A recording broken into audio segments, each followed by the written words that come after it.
सोलापुर में जिला परिषद चुनाव की तैयारियों के बीच सांगोला की जिम्मेदारी शाहजी बापू पाटिल को दी गई है। दादा भूसे ने कहा कि कल दोपहर 2 बजे तक स्थानीय स्तर की सूचनाओं के आधार पर युति तय की जाएगी। अन्य क्षेत्रों में संबंधित नेताओं की जिम्मेदारी सौंपी गई है। मुंबई और मालेगांव से जुड़े मामलों पर विशेष ध्यान रखा जा रहा है। नवनिर्वाचित नगर सेवकों को मार्गदर्शन दिया जा रहा है ताकि जनता की अपेक्षाओं पर खरा उतर सके। संजय राउत पर भी टिप्पणी करते हुए कहा गया कि उनकी विक्षिप्त बोलियों पर अब जनता का विश्वास नहीं रहा। आइए सुनते क्या कहा दादाराव भुसे ने। सोलापूर जिल्हा परिषद आणि पंचायत समित्या ज्या काही निवडणुका प्रगतीपथावर आहे, या संदर्भामध्ये शिवसेनेच्या सर्व आमच्या मुंबईपासून तर स्थानिक पातळीवरच्या नेत्यांशी संवाद साधण्यात आलेला आहे। मला वाटतं की उद्या 2 वाजेपर्यंत निवडणुकीचा अर्ज दाखल करण्याची शेवटची वेळ मुदत आहे। स्थानिक पातळीवरच्या सर्व सूचना ऐकून घेऊन त्या पद्धतीने त्या ठिकाणी नियोजन करण्यात आलेलं आहे।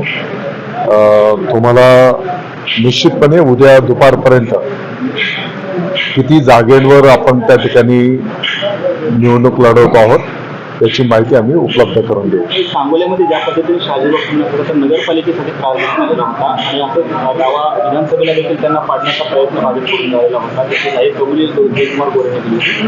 आता मात्र तिथे युती होते, त्या युतीचं अशा पद्धतीने आपण स्वागत करतो। तेच मी आपल्याला सांगितलं की आता उदाहरणार्थ शाहजी बापू पाटील साहेब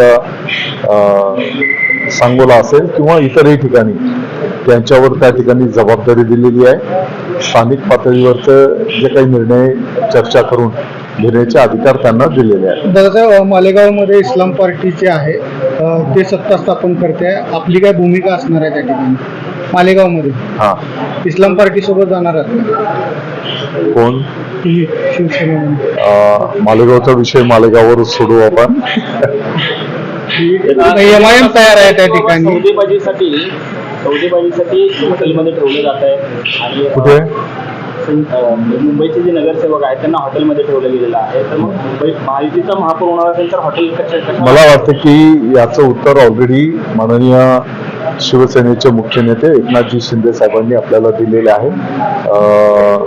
त्या ठिकाणी नवनिर्वाचित नगरसेवक महोदयांना येणाऱ्या काळामध्ये कशा पद्धतीने त्यांनी मार्गक्रमण करायचं आहे, त्यांच्याकडून मोठ्या अपेक्षा मुंबईकरांच्या आहेत आणि एकमेकांशी ओळख संवाद साधणं आणि कशा पद्धतीने काय नियम आहेत, काही नवीन पहिल्यांदा निवडून आलेले आहेत नगरसेवक, तर त्यांच्याशी त्या ठिकाणी मार्गदर्शन करणं केलं जात आहे।